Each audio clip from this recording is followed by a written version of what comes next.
ಬೆಳಗಾವಿ ಜಿಲ್ಲೆಯ ಸವದತ್ತಿ ತಾಲೂಕಿನ ನುಗ್ಗಾನಟ್ಟಿ ಗ್ರಾಮದಲ್ಲಿ ಆಸ್ತಿ ಮತ್ತು ಜಮೀನು ಹಂಚಿಕೆ ವಿಚಾರವಾಗಿ ಆರಂಭವಾದ ಕೌಟುಂಬಿಕ ಕಲಹವೊಂದು ಭೀಕರ ಅವಳಿ ಕೊಲೆಯಲ್ಲಿ ಅಂತ್ಯಗೊಂಡಿದೆ.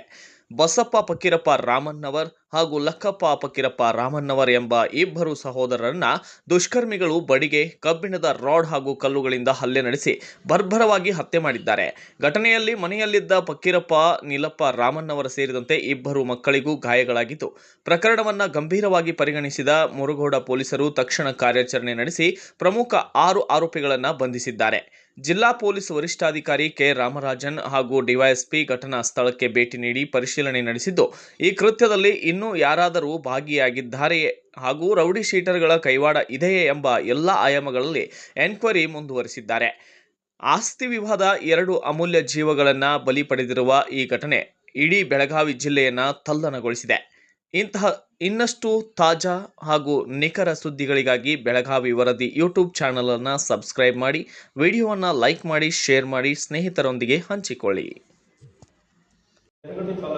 ನುಗ್ಗಾನಟ್ಟಿ ಗ್ರಾಮದಲ್ಲಿ ಒಂದು ಡಬಲ್ ಮರ್ಡರ್, ಅಣ್ಣ ತಮ್ಮವನ್ನು ಅವರ ಸಂಬಂಧಿಕರೇ ಕೊಲೆ ಮಾಡಿರುವುದು.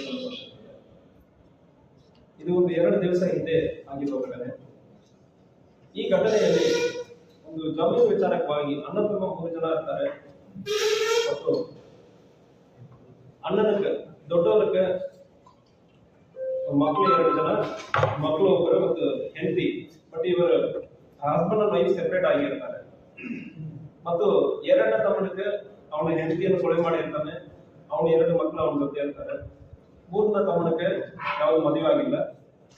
ಇವರು ಅಣ್ಣ ತಮ್ಮ 3 ಜೊತೆ ತಂದೆನೂ ಇರ್ತಾರೆ. ಸೊ 4 ಜನ ಆ ಫ್ಯಾಮಿಲಿಯಲ್ಲಿ ಒಂದೇ ಮನೆಯಲ್ಲಿ ಇರ್ತಾರೆ. ಮತ್ತು 2 ಮಕ್ಕಳು, 2ನೇ ತಮ್ಮನ 2 ಮಕ್ಕಳು ಕೂಡ ಅಲ್ಲಿಯೇ ವಾಸ ಮಾಡ್ತಾರೆ, ಒಂದೇ ಮನೆಯಲ್ಲಿ ವಾಸ ಮಾಡ್ತಾರೆ.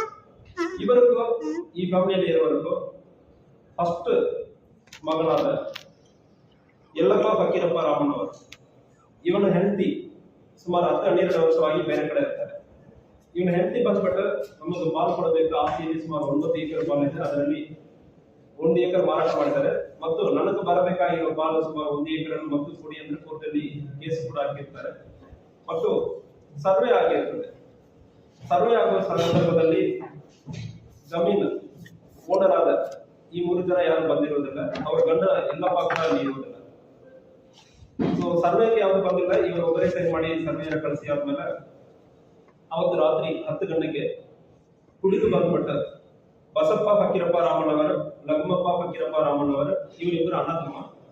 ಫಕೀರಪ್ಪ ನೀಲಪ್ಪ ರಾಮಣ್ಣವರ ಇವರು ಅವ್ರ ತಂದೆ 3 ಜನ ಸೇರಿಬಿಟ್ಟು ನಮ್ಮ ಒಳಕ್ಕೆ ನೀವು ಯಾಕೆ ಬಂದಿದ್ದೀರಿ, ನೀವು ಮದುವೆ ಆಗಿ ಎಷ್ಟು ವರ್ಷ ಆದ್ಮೇಲೆ ಮನೆ ಬಿಟ್ಟು ಹೋಗಿದ್ದೀರಿ, ಈಗ ಯಾಕೆ ಬಂದಿದ್ದೀರಿ ಅಂತ ಹೇಳಿ ಸೊಸೆ ಜೊತೆಗೆ ಇವರು ಗಲಾಟೆ ಮಾಡಿರ್ತಾರೆ. ಮತ್ತು ಅವರ ಗಂಡನ ತಮ್ಮನ ಹೋಗಿ ಗಲಾಟೆ ಮಾಡಿರ್ತಾರೆ. ಇದನ್ನು ಗೊತ್ತಾದ ನಂತರ ಗಲಾಟೆ ಮಾಡಿರೋದ ನಂತರ ಈ ಲೇಡಿ ಅವರ ತಂದೆ ಮತ್ತು ಅಣ್ಣ ತಮ್ಮ ಒಂದು 5 ಜನರನ್ನು ಕರೀತಾರೆ. ಅವರು ಒಬ್ಬರೊಬ್ಬರು ಬೇರೆ ಕಡೆ, ಒಬ್ಬರು ಒಳದ ಮನೆಯಲ್ಲಿ ಇರ್ತಾರೆ, ಇನ್ನೊಬ್ಬರ ಮದುವೆ ಮಾಡ್ಕೊಂಡು ಬೇರೆ ಕಡೆ ಹೋಗಿರ್ತಾರೆ. ಅಣ್ಣ ತಮ್ಮ 5 ಜನರನ್ನು ಕರೀತಾರೆ. ತಂದೆ, ಅಣ್ಣ ತಮ್ಮ ಎಲ್ಲ ಸೇರಿ ಒಂದು 5 ಜನ ಬರ್ತಾರೆ.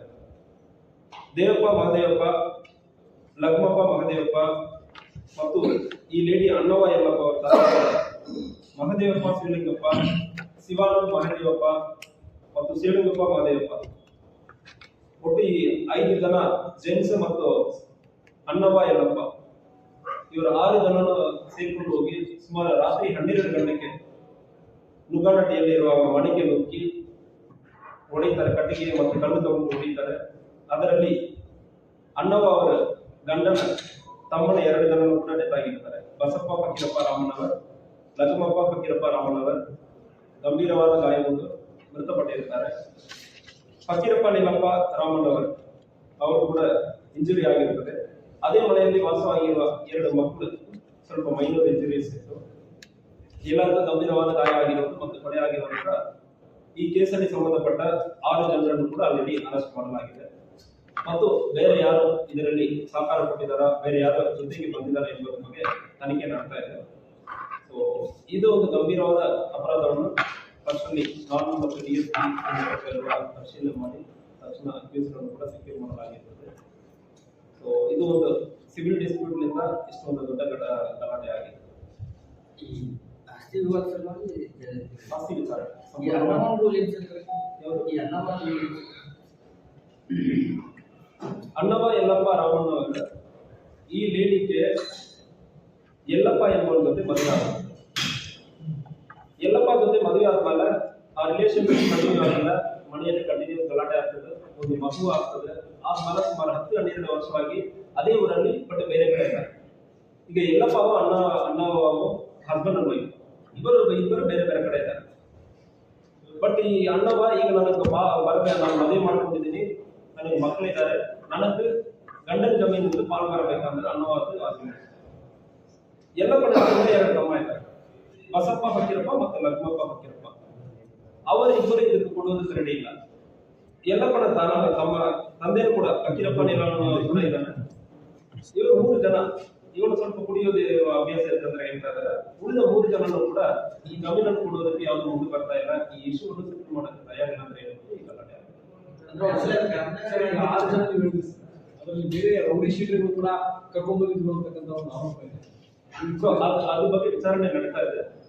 ಇನಿಷಿಯಲಿ ಇವರು ಯಾರ್ಯಾರು ಕಾಲ್ ಮಾಡಿದ್ದಾರೆ, ಯಾವ ಮೂಲಕ ಒಂದು ಮಾಹಿತಿಯನ್ನು ಕಲೆಕ್ಟ್ ಮಾಡಿದ್ದಾರೆ, ಅದ್ರ ಬಗ್ಗೆ ಮಾಡ್ತಾ ಇದ್ದೀವಿ. ಮುಂದೆ ಬೇರೆ ಯಾರು ಇದ್ದಾರೆ ಅಂತ ಖಂಡಿತವಾಗಿ ಎಲ್ಲರನ್ನ ಊರಲ್ಲಿ ಒಬ್ಬರು ಹೆಸರು ಹೇಳಿ, ನಾಗಪ್ಪ ಅಣ್ಣನವರ ಆತ ಅಲ್ಲಿ ಗಳತನ, ರಾಬರಿ, ಬಡ್ಡಿದಂತೆ ಮಾಡೋದು, ಈ ಸೆಟಲ್ಮೆಂಟ್ ಮಾಡೋದು, ಈ ರೀತಿ ಪ್ರಕರಣ ಇರ್ತದೆ.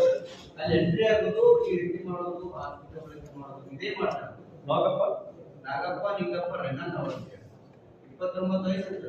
ಆ ಮನುಷ್ಯನಿಂದಲೇ ಆ ಊರು ಈ ರೀತಿ ಆಗ್ತದೆ ಅಂತ ಜನ ಅಲ್ಲಿ ಮಾಹಿತಿ ಕೊಡ್ತಾರೆ.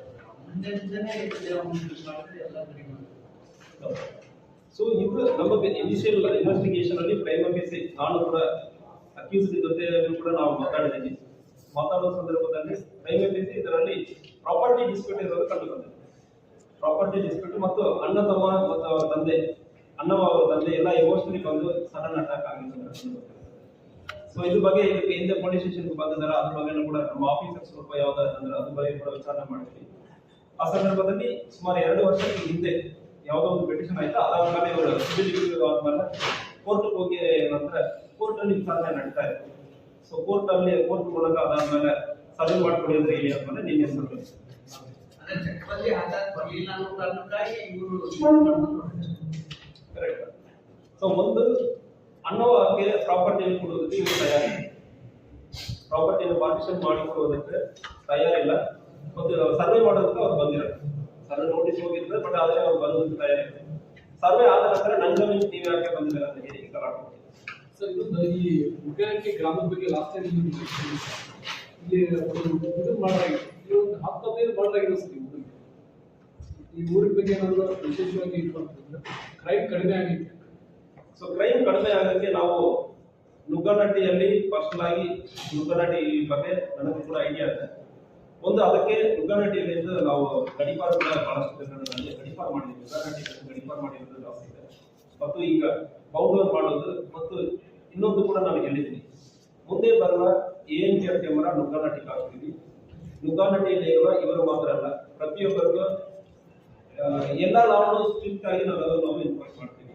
ಹೆಲ್ಮೆಟ್ ಹಾಕಲ್ಲ ಅಂದ್ರೆ ಸರಿ, ನೀವು ಏನ್ ಮಾಡ್ತೀರಾ, ಗಲಾಟೆ ಮಾಡ್ತೀರಾ, ಯಾರು ಬರ್ತೀರೋ ಹೋಗ್ತೀರೋ ಪ್ರತಿಯೊಬ್ಬರ ಚೆಕ್ ಮಾಡೋದಕ್ಕೆ ಮುಂದೆ ಬರೋ ಪ್ರಾಜೆಕ್ಟ್ ಅಲ್ಲಿ ಇನ್ನು 3 ತಿಂಗಳಲ್ಲಿ ಆಟೋಮೆಟಿಕ್ ANPR ಕ್ಯಾಮರಾ ಫಿಕ್ಸ್ ಮಾಡ್ತೀವಿ.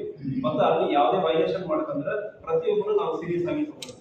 ಈಗ ಊರಲ್ಲಿ ಓವರ್ ಆಲ್ ಆ ಏರಿಯಾದಲ್ಲಿ ಕ್ರೈಮ್ ಜಾಸ್ತಿ ನಡ್ತಾ ಇರೋದ್ರಿಂದ we have to enforce it each and every law very strictly. ಮತ್ತು ಪ್ರತಿಯೊಂದು ಕೂಡ ನಾವು ಸ್ಟ್ರಿಕ್ಟ್ ಆಗಿ ಮಾಡೋದಕ್ಕೆ ಈಗ ಪ್ರಯತ್ನ ಮಾಡ್ತಾ ಇದ್ದೀವಿ. ಸರ್, ಇದು ಜಂಕನಹಳ್ಳಿ ಘಟಪ್ರಭಾ ನದಿ ಸರ್, ಈ ಅಕ್ರಮವಾಗಿ ಇನ್ನೊಂದು ಕೇಸ್ ಹೇಳ್ಬಿಡ್ತಾನೆ.